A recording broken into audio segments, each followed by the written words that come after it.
So, hello again. I'm glad to see you, and I hope that people will join us when we just start. So, our last big part for today, it's named GovTech, putting people first in digitalizing public services and their use of data. And we expect to hear an overview of how governments are responding to the pressure to follow the progress in digital and the need to upgrade public services or processes. And here we have two keynote speakers, and please welcome Mrs. Jūratė Šovienė, the Chair of the Council of the Communication Regulatory Authority of Lithuania. Jūratė, please, the floor is yours.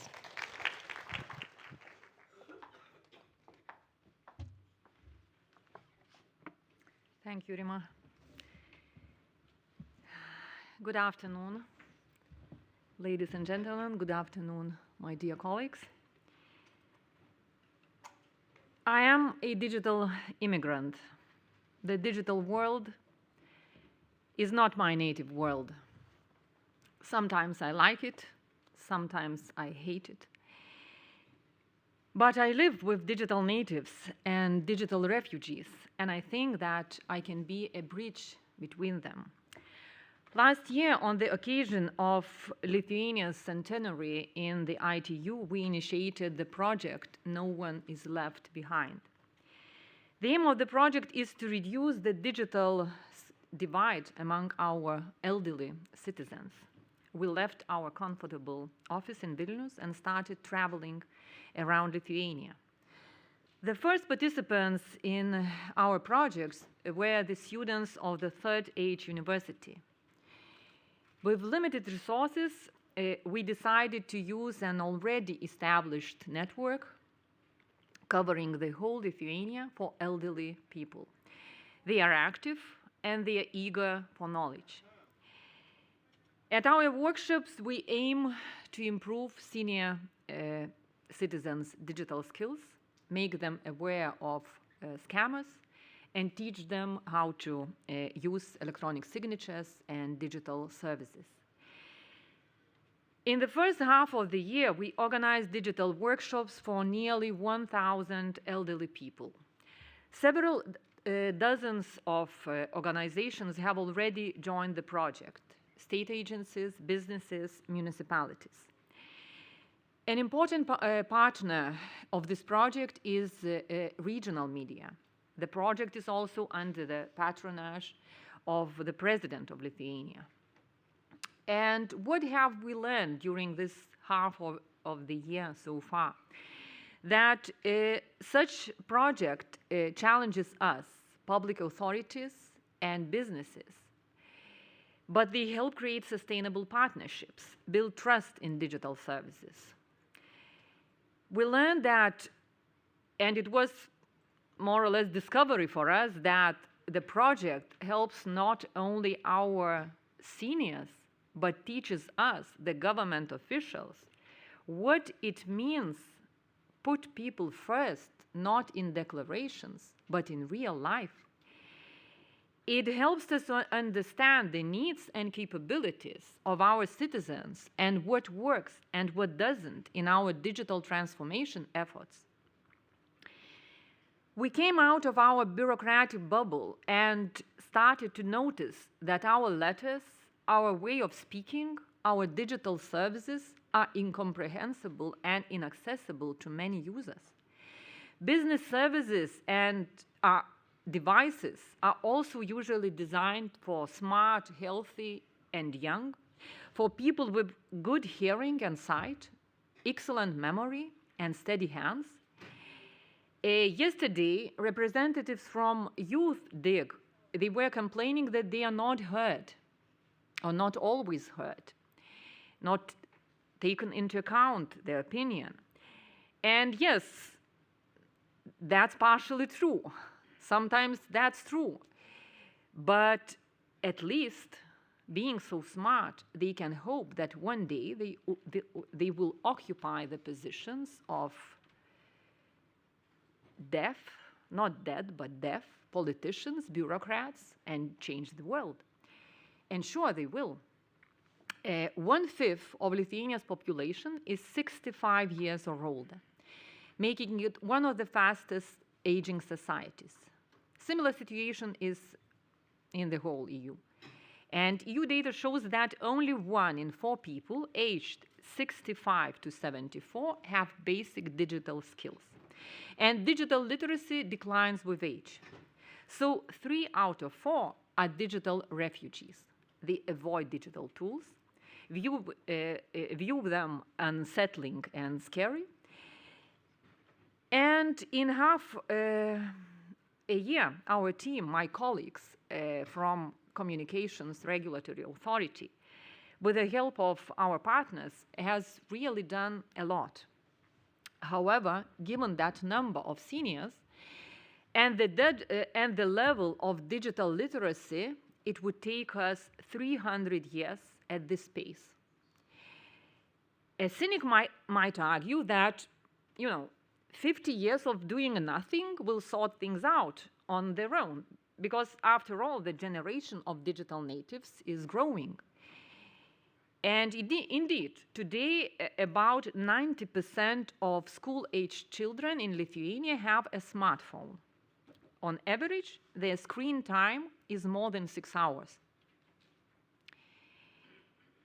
However, the World Health Organization has recognized digital addiction as a widespread problem.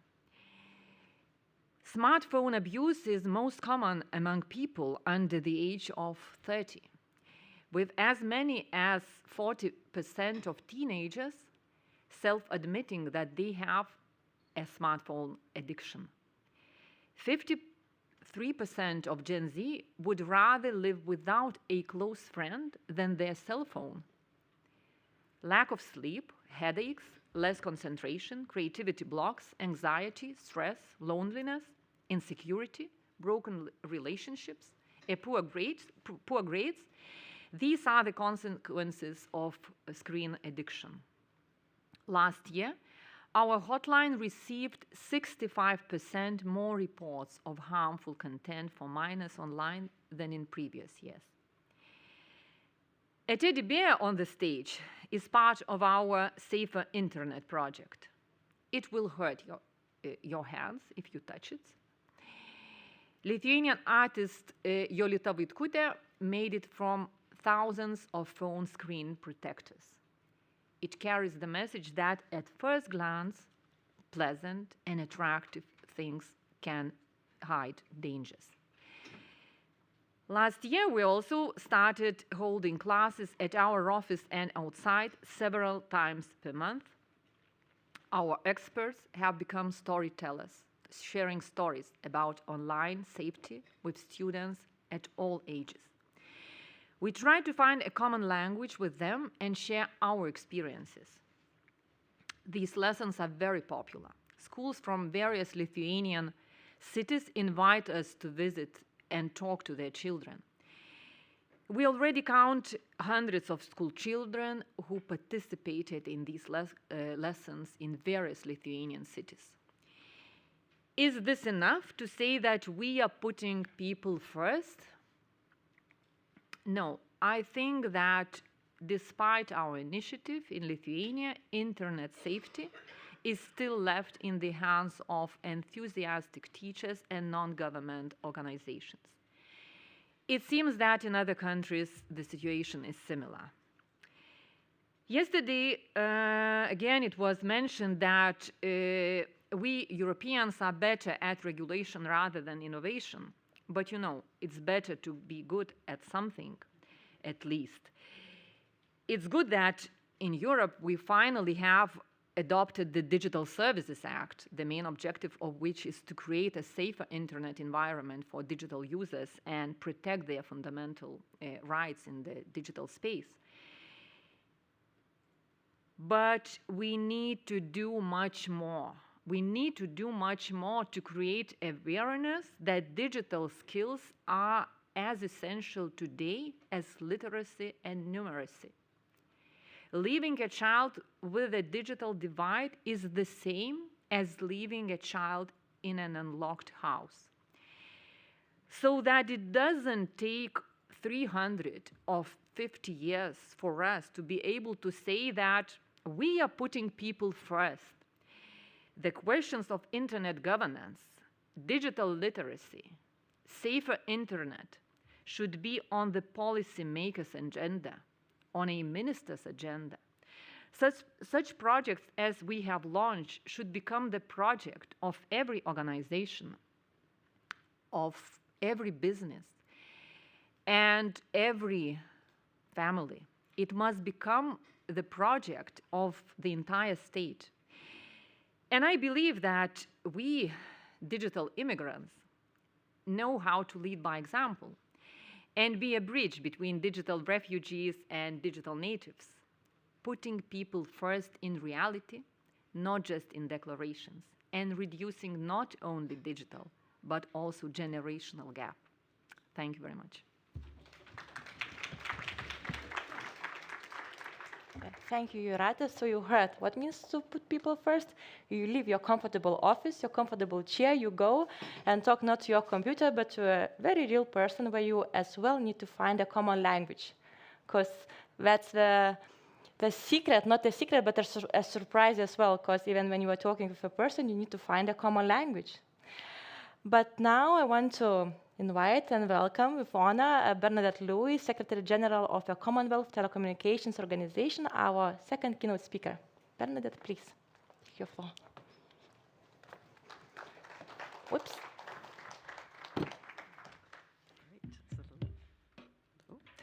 Good afternoon.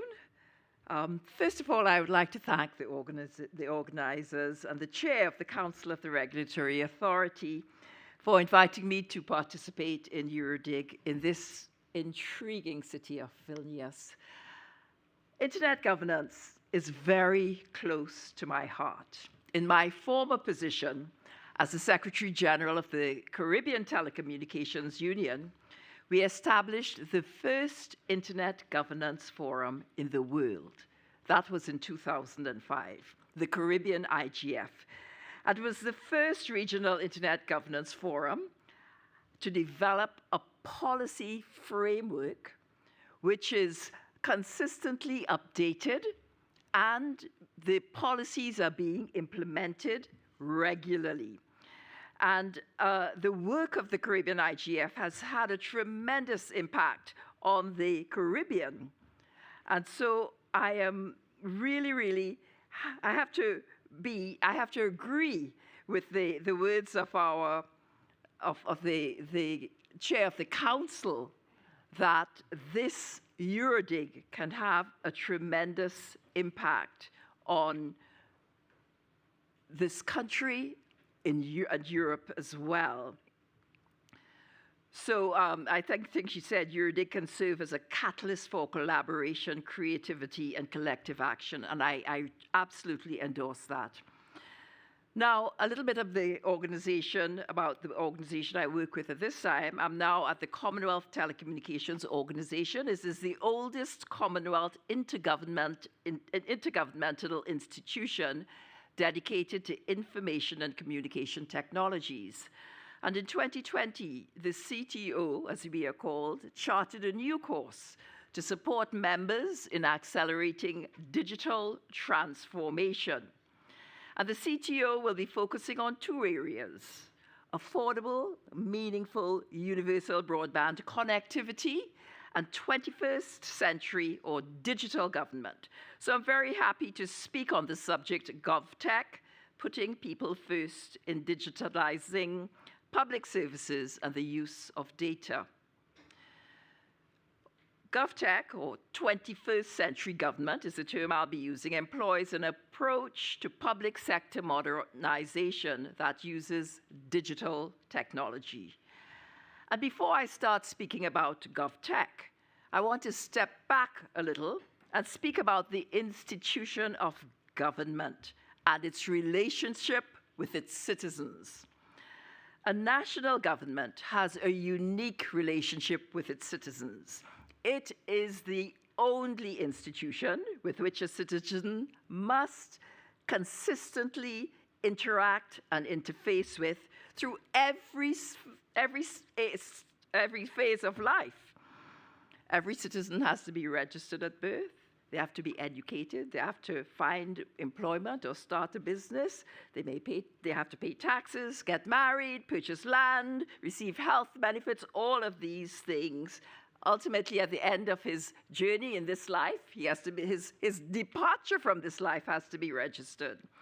So the government, therefore, is uniquely and exclusively positioned to know its citizens, and therefore has a responsibility to create and maintain systems that efficiently and effectively service their needs and enable them to participate in and contribute to the development of their societies.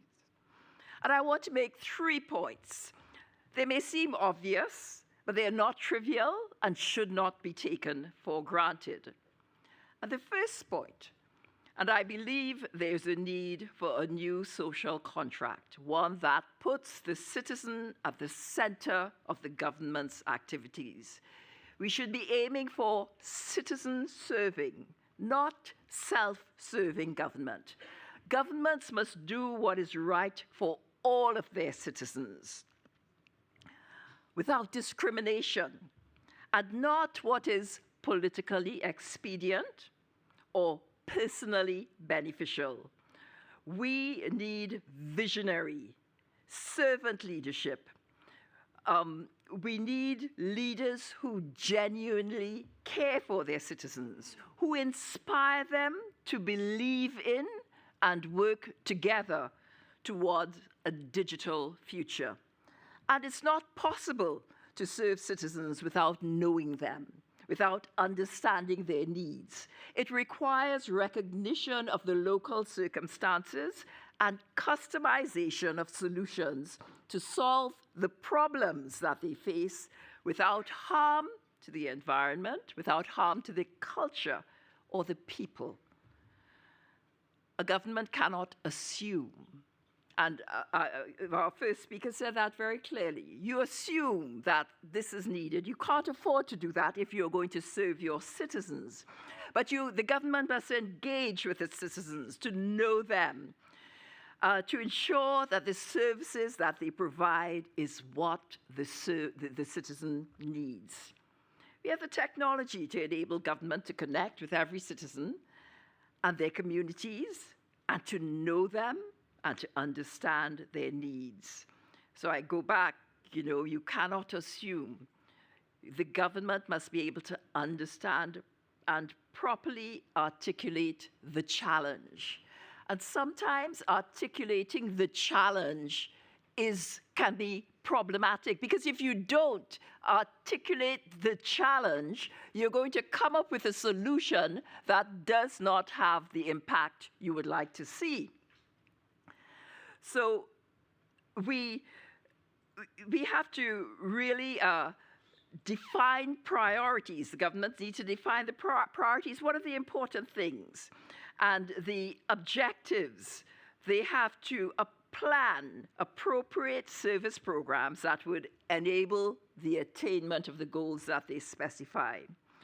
And after you come up with the plans, implementation is mandatory. I have seen wonderful plans, wonderful strategies, but they've never been implemented. You have to implement, and that is how you make progress. And of course, you'll be putting the things in place, your metrics, your systems in place to monitor, to measure the process and the impact. And in order to come up with these plans, these processes will involve consultations with citizens and diverse stakeholders, and they must be supported by a comprehensive, progressive communication strategy that engages your population, the stakeholders, identifies the type and level of engagement that are necessary, the clients and the beneficiaries. You can't be, as a government, you can't be doing things in the dark. You have to involve your citizens. And periodic revisiting and appropriate adjustment of those processes will ensure that the government attains their objectives. And you have a number of tools digital tools. And by making effective use of these technologies, we have artificial intelligence, blockchain, social media. By making use of these tools effectively, the government can know each citizen intimately and create a comprehensive digital information profile about the citizen and their interactions with government. And this profile can be associated with a digital ID that has been assigned from birth to facilitate efficient, seamless, secure citizen interaction with the government and the effective delivery of services, those services that the citizens require. But of course, there's this word of caution. As the government embraces the digital technologies, new cyber vulnerabilities and also new risks are arising. So they must design and must implement appropriate systems to mitigate the potential negative impacts of a 21st century government and also preserve the rights of the citizens as they embrace, as the governments embrace the technology to serve their citizens better. And governments have a responsibility to safeguard their citizens, enabling them to conduct business securely online. They must ensure that the best practices are in place to protect citizens' privacy, their well-being, their mental health. These are issues that are coming to the fore. Our last speaker spoke about these things.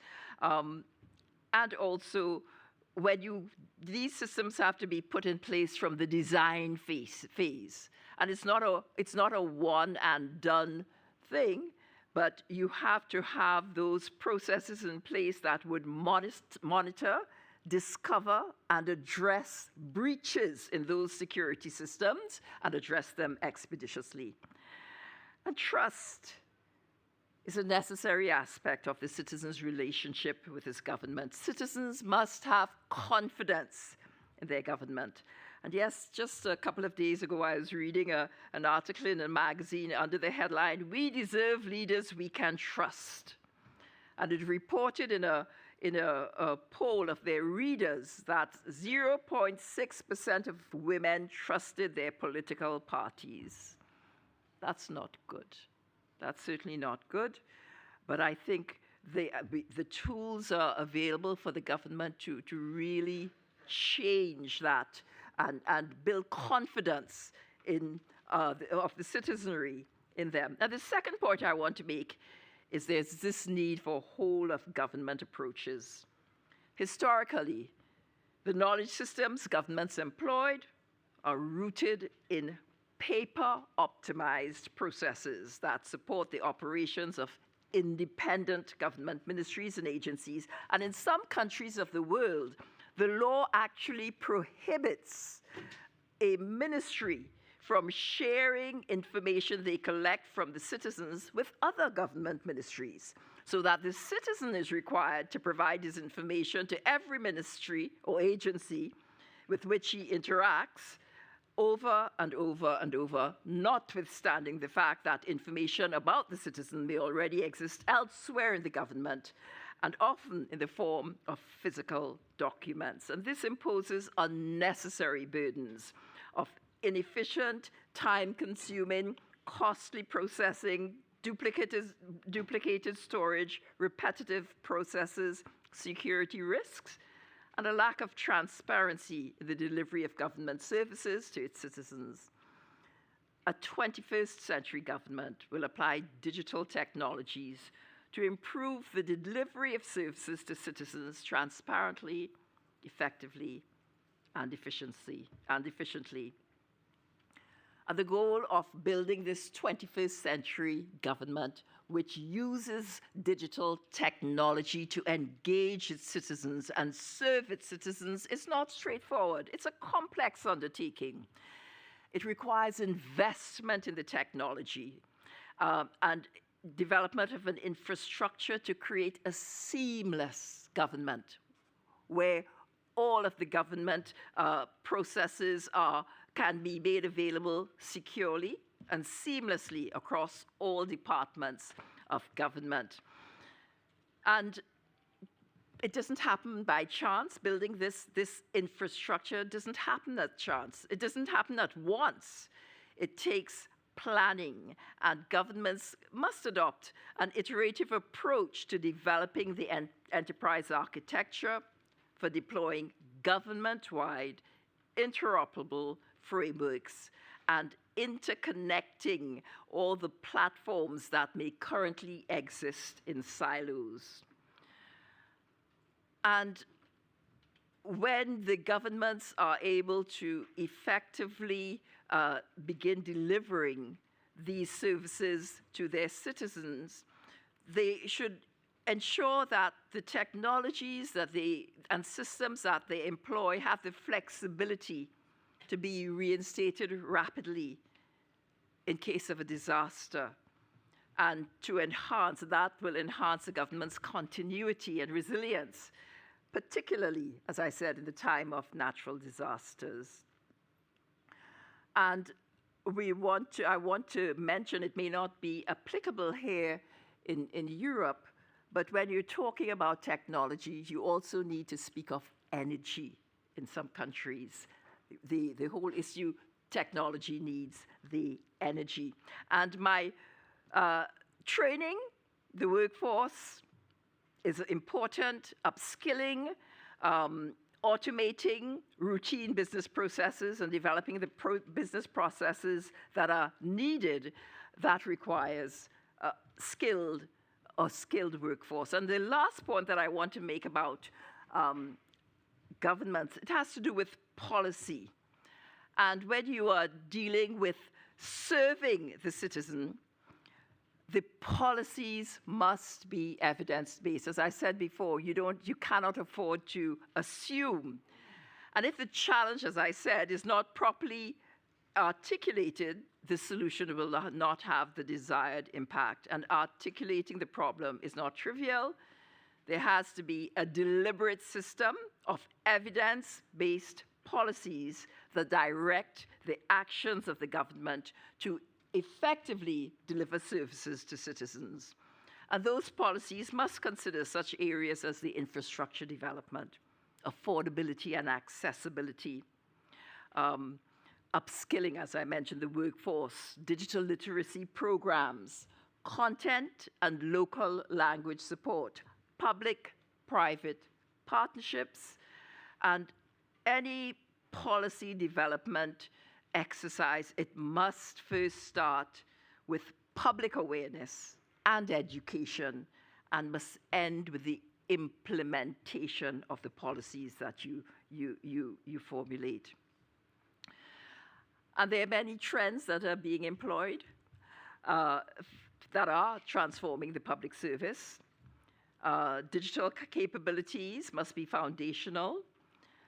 We see governments are increasingly adopting artificial intelligence in the design and the delivery of the policies and services. AI is routinely being used in recruitment and also facilitating productivity gains. Blockchain is being used widely for tracking the evolution of document creation. The Internet of Things has enabled many governments to measure, to collect information, to collect evidence that to enable them to do their business. Policies should also, some of the other things, facial recognition. I have experienced this facial recognition in airports.